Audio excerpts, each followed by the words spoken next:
अस्सलाम वालेकुम। आज मैं आपके दरमियान में माइनॉरिटी फाइनेंस कॉरपोरेशन के सब्सिडी लोन के ताल्लुक़ से कुछ बात करने आया हूँ।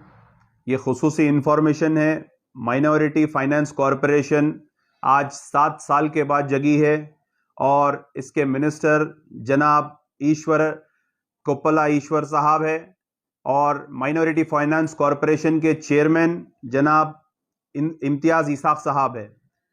ये दोनों ने 19 तारीख के दिन एक बैंक सब्सिडी लोन जो अपलिफ्टमेंट ऑफ माइनॉरिटीज़ के लिए किया है। ये ऑनलाइन से स्कीम स्टार्ट हुई। ये स्कीम में ना सिर्फ मुसलमान बल्कि सिख भाई आते हैं, बुद्धिस्ट भाई आते हैं, पारसी भाई आते हैं, जैन भाई आते हैं, दीगर लोग आते हैं। जो तेलंगाना में जिनकी आबादी 2011 के रिकॉर्ड के हिसाब से माइनॉरिटीज़ की आबादी 45,50,000 के करीब थी, आज 2022 है। मैं समझता हूँ ये 50 लाख के ऊपर है। इसको मद्देनज़र रखते हुए के चंद्रशेखर राव जो वादों करने में मशहूर है, उन्होंने 50 करोड़ का सब्सिडी लोन तय किया है माइनॉरिटीज़ के लिए। ये माइनॉरिटीज़ के लिए बहुत शर्म की बात है, क्योंकि अगर ये डिवाइड हुआ तो सबको 100-100 रुपए आएंगे आज के हिसाब से। तो पहली चीज़ मैं आपको बता दूं, ये माइनॉरिटी लोन जो केसीआर साहब ने 50 करोड़ रुपए सैंक्शन किया है, ये सिर्फ और सिर्फ माइनॉरिटीज़ की इंसल्ट है। अब मैं आपको बताऊंगा ये लोन कितनों में बटेगा। 5,000 लोग में ये माइनॉरिटी लोन बटेगा, जिसमें 2 कैटेगरीज रहेंगे। पहली कैटेगरी जो है वो 1 लाख रुपए की कैटेगरी है, जिसमें 80% सब्सिडी मिलेगी, यानी कि उसको 20,000 रुपए पे करना रहेगा। फिर दूसरे में 2 लाख की कैटेगरी है, जिसमें 60,000 रुपये उसको पे करना पड़ेगा, 70% सब्सिडी है। इसका मतलब 15 करोड़ रुपए वापस केसीआर हुकूमत को जाएंगे। 35 करोड़ रुपए का ये लोन है जो तमाम तेलंगाना के मुसलमान, सिख, बुद्धिस्ट, जैन और पारसियों के लिए केसीआर साहब ने निकाला। अब इसके लिए आपको और एक चीज बता दूं मैं, केसीआर साहब के लिए 119 असेंबली कॉन्स्टिट्यूंसी आते हैं पूरे तेलंगाना में।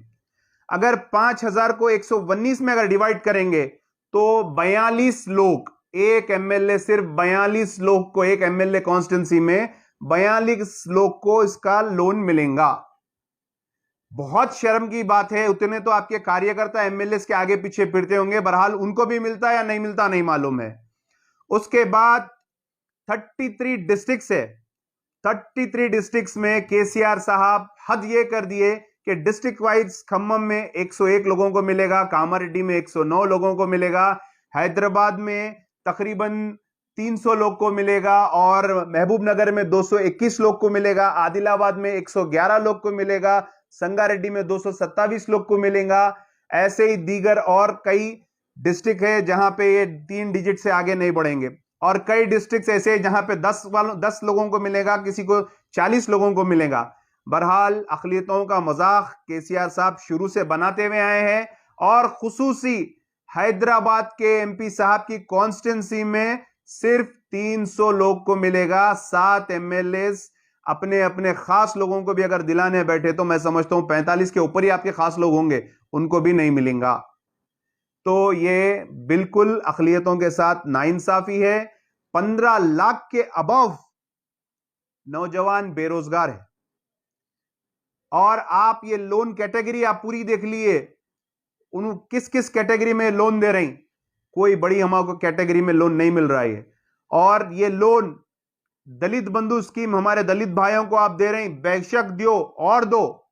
10 लाख रुपए दलित बंधु के लिए आप दे रहे हैं, 5,400 करोड़ रुपए आप दलित बंधु के लिए सैंक्शन कर रहे हैं। 50 करोड़ रुपए आप मुसलमान, सिख, बुद्ध, जैन, पारसी और दीगर माइनॉरिटीज के लिए आप सैंक्शन कर रहे हैं। मतलब आपका नजरिया दो टुक है। आप बिल्कुल अलग नजर से माइनॉरिटीज को देखते हैं। माइनॉरिटीज को आप शुरू से वादे कर लेते हुए आए, कोई वादा पूरा नहीं करे। हम माइनॉरिटी फाइनेंस कॉरपोरेशन को जाएंगे, कांग्रेस की जानिब से रिप्रेजेंटेशन देंगे, रिप्रेजेंटेशन देके 1000 कम से कम 1000 करोड़ का आप ये लोन दीजिए। अब आपके लोन की असलियत मैं बताऊंगा। आपके लोन की असलियत यह है कि तमाम गरीब लोग अपना काम धंधा छोड़कर, जेरोक्स कराकर, पेपर्स बनाकर इनकम सर्टिफिकेट निकालेंगे। एक एक मंडल में 1000 एप्लीकेशंस, 500 एप्लीकेशंस आ रही। इसके पैसे आपके कारकुन कमाएंगे, आपके चमचे कमाएंगे। अवाम सिर्फ पैसे देंगी, उस पर आपको कमीशन मिलेगा, हम लोन दिलाएंगे। कहां से दिलाते आप? एक एमएलए कॉन्स्टिट्यूंसी में 40 से 42 लोगों को है, पहले वो गरीब को मिलेगा तो दूसरों को देंगे ना उन्हें। उसके बाद 42, उसके बाद आप इनकम सर्टिफिकेट निकालो बोल रहे हैं। इनकम सर्टिफिकेट आसानी से निकल जाएगा, इनकम सर्टिफिकेट पे भी पैसे खर्चा होंगे। इनकम सर्टिफिकेट के बाद आपको अगर कोई दूसरी चीज अगर करना पड़ेगा तो वो है आपको आधार कार्ड। आधार कार्ड के बाद बैंक अकाउंट खुलना है। बैंक अकाउंट बगैर पैसों के कहां पे खुल रहा साहब? बैंक अकाउंट के लिए गरीब पैसे खर्चा करेगा। बैंक अकाउंट के बाद आपको फिर अगर और तीसरी चीज मिलना है तो आपका आधार कार्ड हो गया, बैंक अकाउंट हो गया, उसके बाद आपका इनकम सर्टिफिकेट हो गया, ration card, white ration card. White ration card पे तो आप इतने चीज दे रहे हैं हुकूमत में आए जब से सुनहरे तेलंगाना में, जिसकी कोई हद नहीं है। वो व्हाइट कार्ड भी जो उठा के रखे, जो नहीं दिखे, फिर उन लोग परेशानी से अपना व्हाइट कार्ड ढूंढेंगे। तो ये तमाम चीजों में आप लोगों को मसरूफ करेंगे, जिसके लिए आप 15 दिन का ही टाइम दिए। उसके बाद स्कीम क्लोज। लास्ट टाइम पे आप 1.5 लाख आपको एप्लीकेशंस आए थे, जिसकी रद्दी बेचकर आप अच्छे कमा लिए होंगे पैसे, जब भी आप मुसलमानों का मजाक बनाए। आज महसूस हो रहा तेलंगाना में मुस्लिम लीडरशिप बहुत कमजोर है।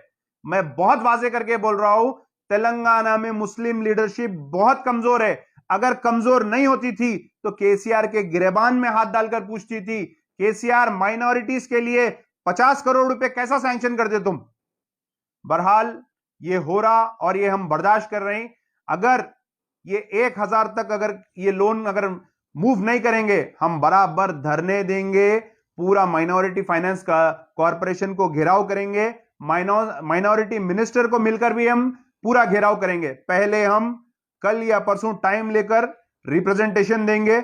उसके बाद अगर ये धांधली ऐसी चलती रहेंगी तो हम बराबर इस पे अपना एहतजाज करेंगे। अवाम को भी बोल रहा हूं, भाई शऊर में आइए। आपके वोट की अहमियत नहीं है, इसीलिए आप 50 करोड़ में आ गए। आप देखो, आपको हर वक्त इस्तेमाल किया जा रहा है। वही हमारे दलित भाइयों में इत्तेफाक है, एकजुटती है, आज उनको